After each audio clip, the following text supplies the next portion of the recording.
Good afternoon. My name is Julia Miles. I'm a human factors specialist at Nottingham University Hospitals NHS Trust and also the manager of the Trent Simulation and Clinical Skills Centre. And we're delighted today to bring you our first Human Factors Forum of 2024. The idea is that we share new or best practice around human factors in healthcare. And we're delighted today to have Laura Pickup with us, who's going to talk to us about fatigue, and I'll do a slightly longer presentation in a minute. This meeting has been advertised across Nottingham University Hospitals, but also externally. So we're really delighted to see so many people joining us today. So if I can just give a couple of minutes introduction to Laura, who's kindly agreed to do this for us today. So Laura was originally qualified as a chartered physiotherapist and worked clinically within the NHS, but she has got over 23 years experience in the field of human factors in healthcare. She obtained an MSc and doctorate in the field of human factors and has worked within transport industries as well as patient safety, medical device design, GMC. Most recently, she worked with the National Healthcare Investigator branch, HSIB, and supported the development of national investigation education programs. Laura currently has two professional roles, one as a lead in human factors for an NHS organisation, and the other as an independent consultant supporting investigations and service reviews. So really delighted for Laura to come today to present some real current work on fatigue. There is an associated white paper which was on the flyer, and we'll put the link to that in the chat as well. So if I could hand over to you, Laura, and look forward to hearing about your work. Thanks, Julia. Well, no, thank you very much for inviting me, because it's a topic that's very close to my heart, and it's gaining momentum, I should say, with regard to when I talk about this. I seem to get quite a lot of people feedback or just want more information. So there is some more information in the end of the slides here, and I'll happily share my slides with you, Julia. And so there's references there if you want to have a look. So I'll just crack straight on with it and walk straight into the term of fatigue, really, and give you a definition to start with, because fatigue is a term that is sort of well known, really, amongst us. It's a very intuitive term, isn't it? Tiredness, fatigue, but we're talking specifically about fatigue, and that is a physiological state, slightly different to just being a little bit tired. It's a physiological state that comes as a consequence, perhaps, of either high levels of workload or working against your circadian rhythm. So I'm not going to go into that in great detail, but you'll understand what your circadian rhythms are, i.e. we're born to be working when we're awake and daylight hours, and we should be asleep at nighttime, but 24/7 services don't allow that, so we have to work against our circadian rhythms. But also fatigue, as I say, the consequences of fatigue can be seen because of the reduced quantity or quality of sleep that we might receive, or periods of wakefulness, long periods of wakefulness, or periods of time that we have to work without a break. So the critical aspect about fatigue is it is a physiological state, and it will change the way that we perform.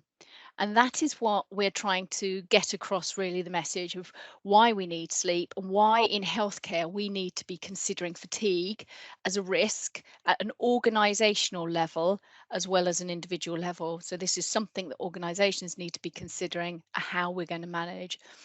So why do we need sleep? Well, it seems pretty obvious, doesn't it? Most of us sort of think, well, of course you need sleep. But it's basically like the way that we reset our body. It allows us to restore ourselves in terms of reality and functional capability. It gives you that opportunity to restore your healthy mechanisms in your body. So it allows us to maintain a healthy balance in our body. But it also allows us to stay vaguely rational and emotive and have emotional properties that we value, and what we recognize is it also helps us remain compassionate. But it does have physical and cognitive implications, so it will reduce our performance in these areas. And this science that sits behind fatigue is very well established. It goes back many years, and it is across many industries that the research has been done.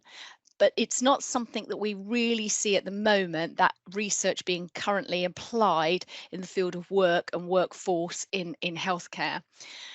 So what do we need to think about Now, these are the figures that I try to share with people because I think they allow you to put it into context into what we currently do in healthcare.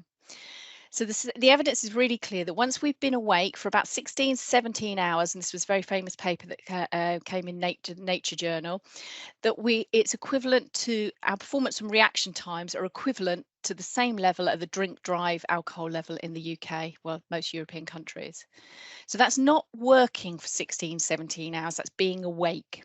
So if you put that into context with when you've woken up, how much sleep or broken sleep you have or haven't had, your commute time, the time that you get to work in advance of starting a shift, and then the time that you leave a shift, overrun and drive home, are you approaching that 16, 17 hours is where you need to be thinking about really. We know that less than 5 hours sleep will double your risk of a driving incident. And that's very clear again. And if you work beyond 8 hours, we start to see an increase in risk-taking behaviours, but we also see a reduction in performance in terms of reaction times and physical sort of psychomotor properties. So what does that mean? Well, when you're hitting that 8-hour period of time in a shift, those last 4 hours, your performance will be steadily degrading. So we know this. We also know, as a rule of thumb, if you take one thing away, this is what I sort of hold in my head, that 1 hour's sleep will give you the equivalence of roughly 2 hours of high level of performance. So what I mean by that is your reaction times will be sort of that higher level. Your ability to physically manipulate and do physical tasks will be at a higher level as well. So when you look at that, when you look at a sort of 1 to 2 hours or 5 hours sleep, you're going to get about 10 hours high level of performance, and anything less than that, as I say, is less level duration of period of time. So why does that matter? Well, when you're looking at how we schedule shifts and how we schedule rosters and how we schedule that opportunity to have break times or times away from work, you're meant to have you're meant to have 11 hours between a shift. Most of you will know this if you're into rostering. But actually, if you look at when we run over a shift, or if you're doing other tasks, I mean, we all have lives, then sometimes it can be quite hard to actually get to bed in time to allow you to have that period of time that you get the duration of times of 6, 7, 8 hours sleep. And the average adult needs about 7 to 8 hours sleep. But a colleague of mine who's sort of a sleep medicine expert, he will say that he will put his hand on his heart and say most adults are sleep deprived in this country. And what happens is it's not just that you miss a few hours here and there, but it's a debt that you accrue. So if you miss 1 hour on Monday, 1 hour on Tuesday, by the time you get to Friday, you've lost 5 hours of sleep. So if you're losing 5, 6, 7 hours sleep over a period of a week, that means you've lost a night's sleep in duration. So it's not like you recover after getting another night's sleep. It builds up, that debt builds up.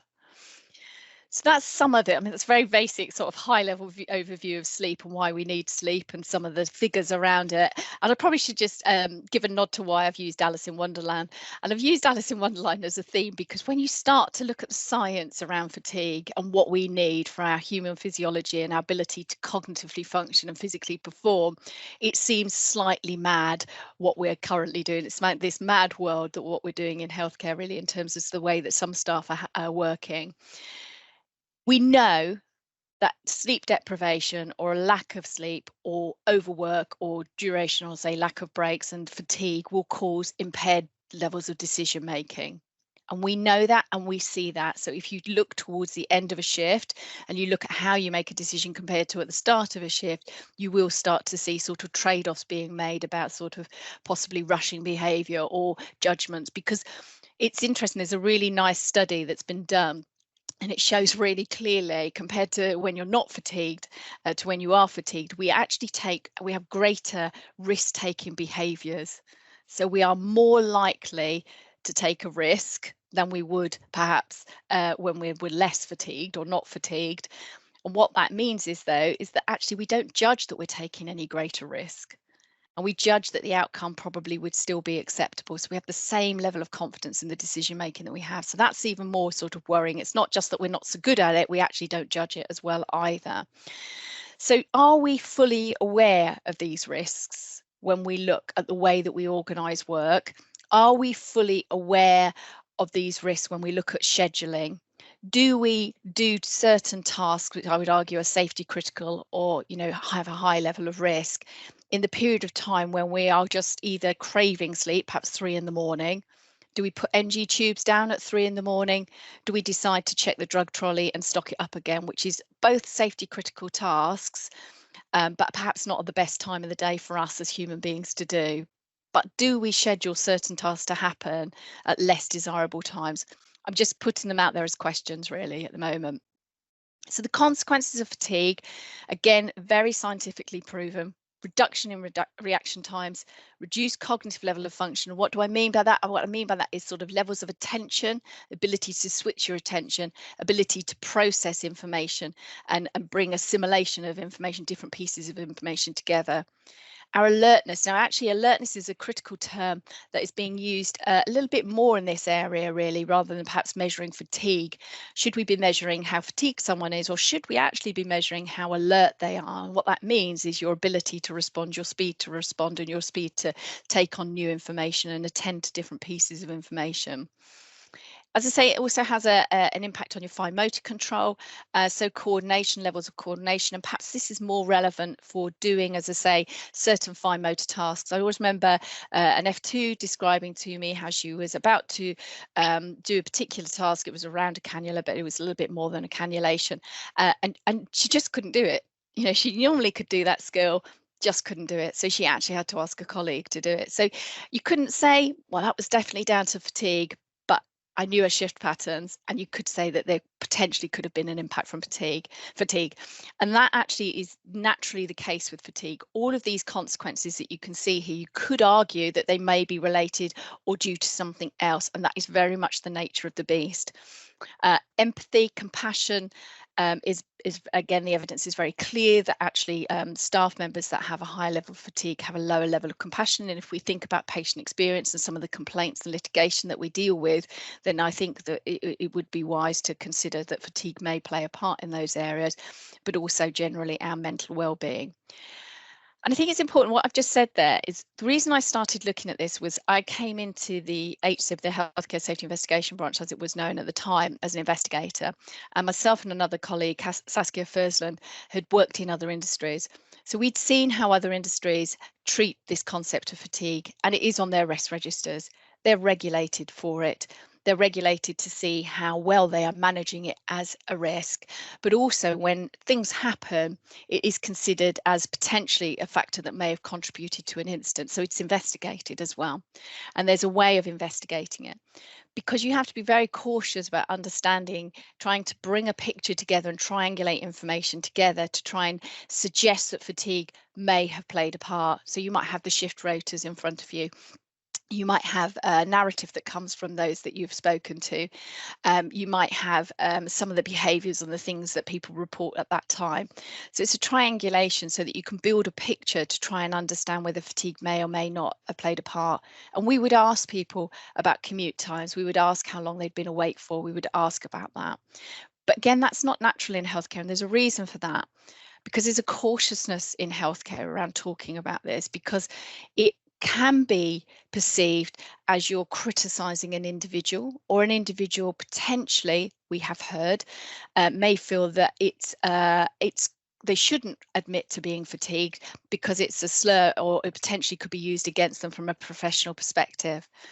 And actually, that's what we need to move away from. Because in other industries, they are encouraged to speak up and say, actually, I am fatigued today. And certainly pilots would have to report that, and they may not be allowed to fly on those days. But in healthcare, it is considered, and it seems to be more related to an individual property and something the individual control rather than organisational factors. So we have to be really, really careful when we talk about it. But I don't believe that we should be shying away from looking at it, but as long as we look at it from the organisational perspective.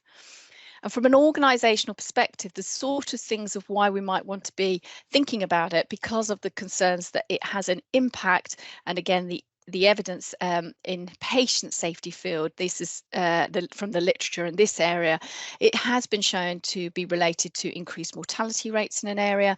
Prescribing errors, that probably won't surprise you hugely based on what I've already told you the impact of fatigue can have. Surgical errors, anaesthetic events, and reduction in compassion. So when you're looking at doing sort of patient safety work or different pieces of organizational work in all of these areas, then are we really thinking about the sort of physiological capabilities and the performance factors that are related to the individual members of staff? And are we looking at shifts and rotas and potential contributory factors to fatigue when we're understanding these areas and perhaps doing projects or pieces of work to try and improve on this area? So that's all I'm trying to say, really. Let's have a think about it and let's consider it.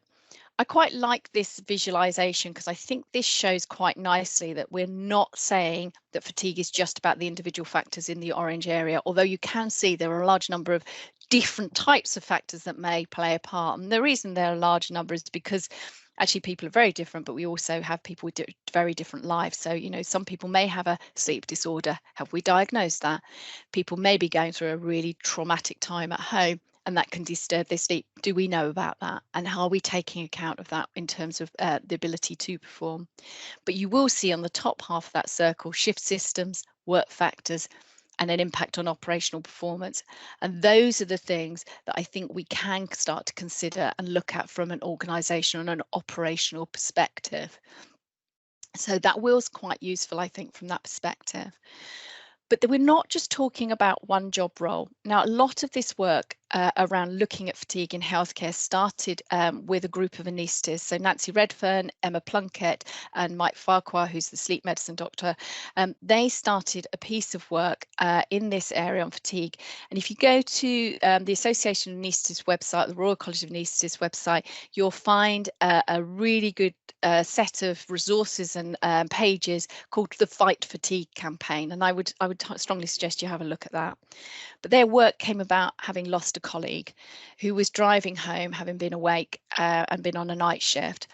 And night shifts, there lies quite a risk, really. As I say, you're working against your circadian rhythm. Plus, if you've worked 12 hours and you've been up the night before, the day before, then potentially you are pushing quite a long period of time of having been awake. And Ronnie sadly died following a car accident, and that really spurred Nancy and Emma on to start the Fight Fatigue campaign. But from that perspective, you know, the world of anaesthetics has this understanding to some degree that fatigue can be an issue. But it's not just anaesthetists, and this is what we need to share. It is anybody who's working in a system or a shift system or a level of workload really that will make it hard to take breaks. So paramedics, nursing staff, it has an impact on all of us and just general doctors as well.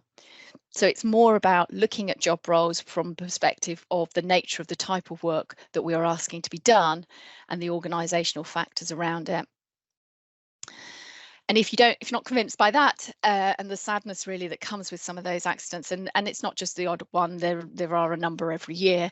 There's some national data out there that supports this and backs this up as well. In 2022, now bearing in mind this was post-COVID, but it very much came out that 60% of medical staff did report worsening sleep, and 18% of those linked them to errors.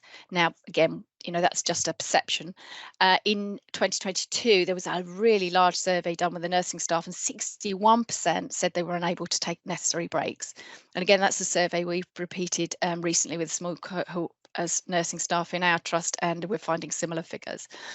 Royal College of Anaesthetists say came out of Nancy and Emma's work, and they showed that 57% of their respondents had had an accident or a near miss on the drive home after a night shift.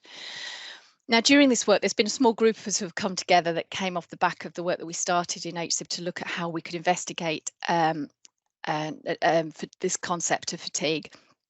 And we started very much from having looked at what the anaesthetists had done. As I say, you'll find that on, if you look at the Fight Fatigue campaign, and they did a national survey of all the anaesthetists. Now, we don't have that data for any other working group, but what came out of that was a really nice audit tool, which splits and makes a really clear message to say fatigue is not just about the individual, it's about the organisational responsibilities. And so they encourage trusts and organisational anaesthetists to do this survey, this little audit really tool across where they're working to see how well their organisation is coping or managing fatigue and providing facilities. But as I say, out of this little work group, we've grown really, and a few people have come together. And one lady, Sarah Trott, who's working in Worcestershire Trust, she did a similar thing in her own trust. And she did it because she leads the night shift teams, and she looked at a survey, and 577 staff responded to this survey, so it was a reasonable number of staff that came back. And this, if you can see from the texts that are in the red boxes, these are some of her findings. But what it gave her is an awareness and an understanding that fatigue actually is a risk, and this is how staff are telling us it's a risk. So it's an organizational risk, because she got reports of 42% of staff having micro sleeps driving home. When I do teachings in this area, I often say to people, you know, have you ever had a situation where you've driven home and you can't recall getting there?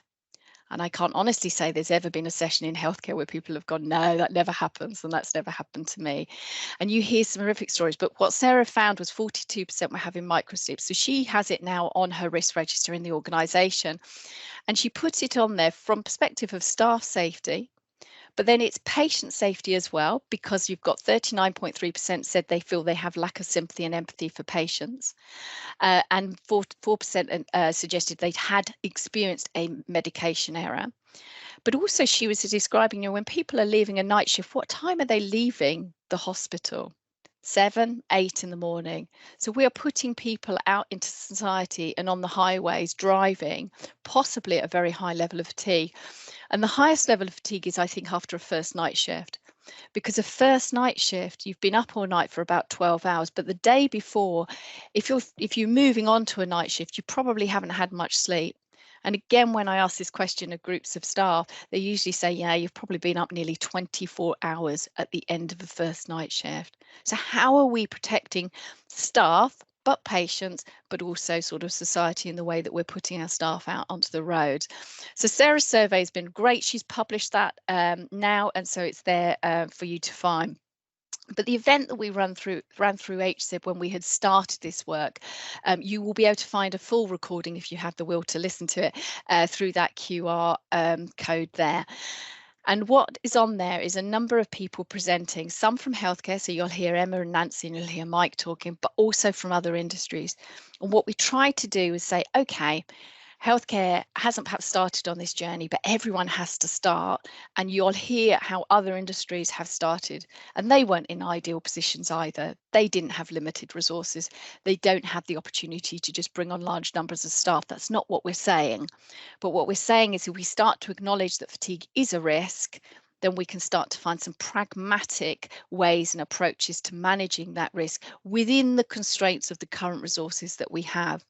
So this was a day event, presentations in the morning and a workshop in the afternoon. But what came out of that afternoon, now the workshop in the afternoon was full of a room of national groups. So we had NHS England there, but we also had professional bodies. We had GMC, we had the NMC, we had the paramedic group. We also had the regulators there. We had the CQC there. So there was a large number, it's 35, I think, overall. And we ran a workshop to say, right, do we agree that this is a risk? Yes, it was overwhelming, the response. So what can we do as an organisation or as an industry to manage this risk? We were asking those national bodies to start to move towards things that we could do. And out of that period of time and that session came a small group of people across industry. So we have rail, we have marine, we had aviation, but we had a lot of healthcare staff in there. And we came together because a few people had already started to do this in their organisations. Others were thinking about it, but also others were doing research. And the white paper, as you can see in front of you, was published in April.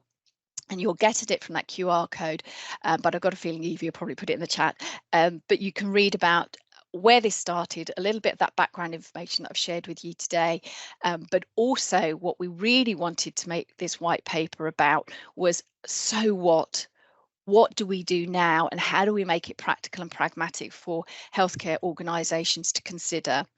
So what we did at the back end of this white paper, out of the back of the workshop that was done the year before, we created a 10-year roadmap really for healthcare to consider, to contemplate. So those national bodies that were around, what is it that we can do in that first year, and how can we move towards having a systematic, comprehensive approach to fatigue risk management across healthcare generically? And so that's what that is. It's not saying it's going to happen, but it's a call to action, if you like, and it's an opportunity. But you can read that and you can download that document, because I appreciate the text is a little bit small on here.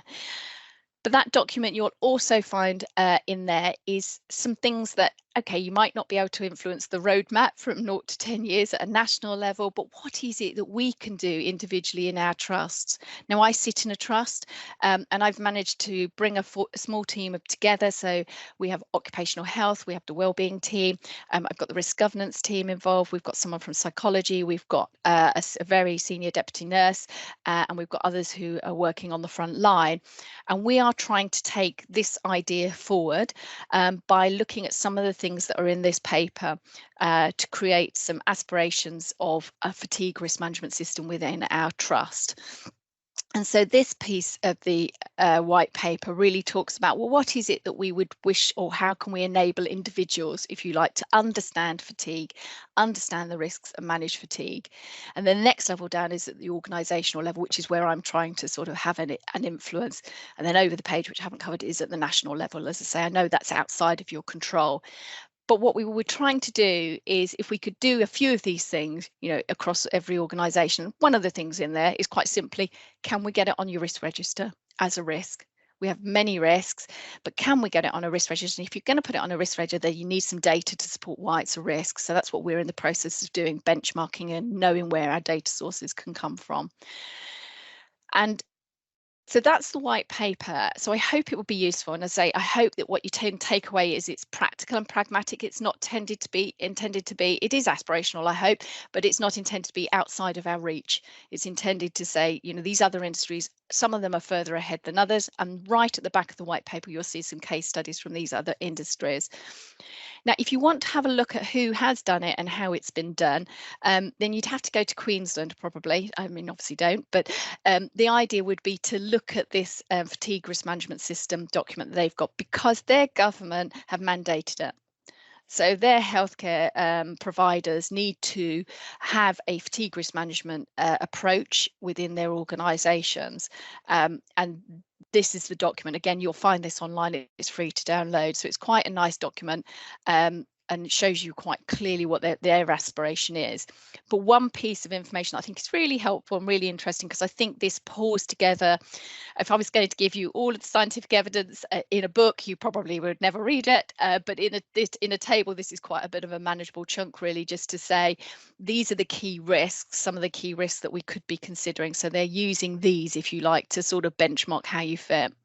Now, there's a real technical way of looking at this sort of biomathematical modelling, which means basically you can put the science into a computer program and you could plug in proactively a set of shifts, or you're about to change a process or a way of working in a part of your organisation, and you might want to go, well, before we do that, we know it's good for the organisation and we think it's good for patients.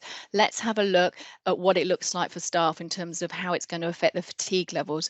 So you could put in your intended change of plan and it would give you an answer. But in the meantime, you could use a little table like this.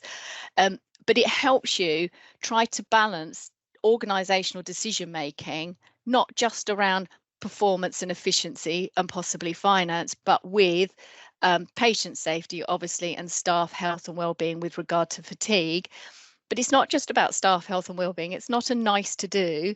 It actually has an impact on performance. So it will have an impact on the organisation's performance. You just might not be able to see it quite so easily and quite so quickly, but it'll be further down the line. So hopefully that might be useful. And I thought what I'd do is I've kept this very brief so that we can have a conversation. And if you would like to ask some questions, here are a number of references that come from that sort of scientific evidence base that I mentioned to you. There's a few pieces of information in there that hopefully back up what I've said. But if you do want anything more, then do please get in touch. But those QR codes will be on the slides that I can provide you afterwards. Thank you for listening.